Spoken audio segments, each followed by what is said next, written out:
Next one is the planning and the management products and the adaptability of the integrated policies.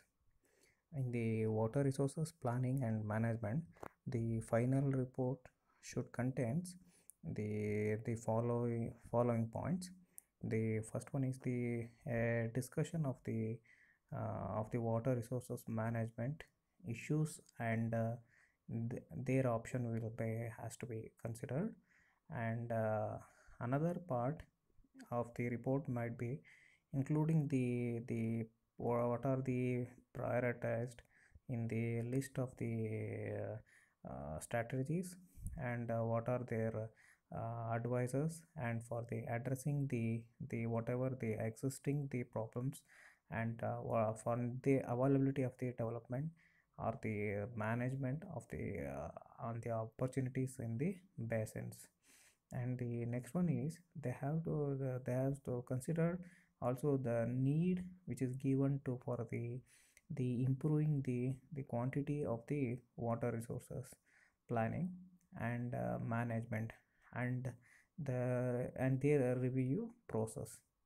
And next one is the whatever the models which is the adaptability for the predicting the economic as well as the ecological interference and the impact due to the change in the land and the water resources management.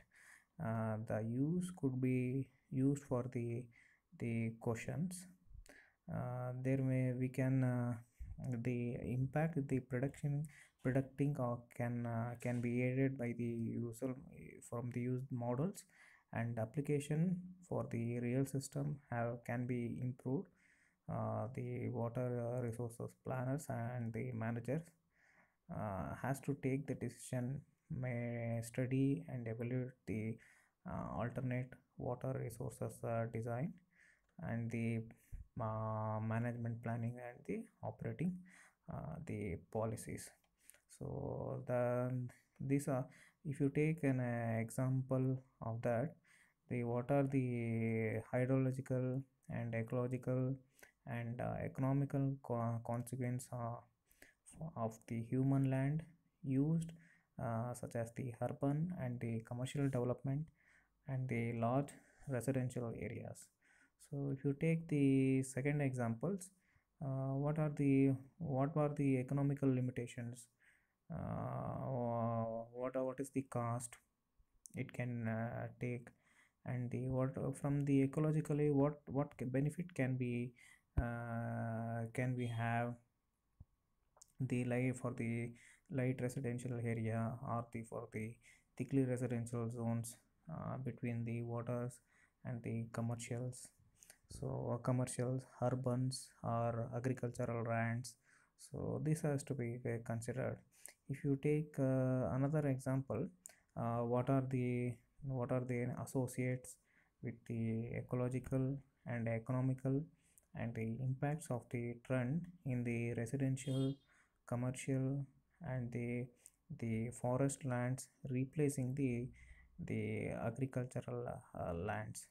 So these are the points we can take for the consideration for the betterment of the to achieve the goals for the management of the water resources.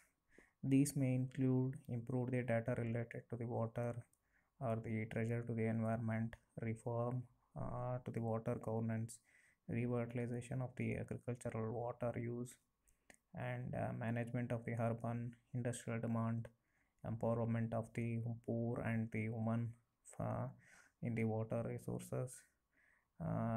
This can be used.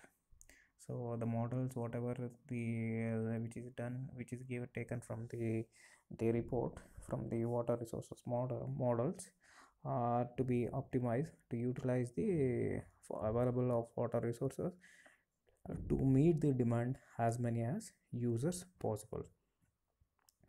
So there may be different approach to obtain the optimal allocation of the water water to various users and various groups. So that's about the planning and the management and adaptability of the integrated policies.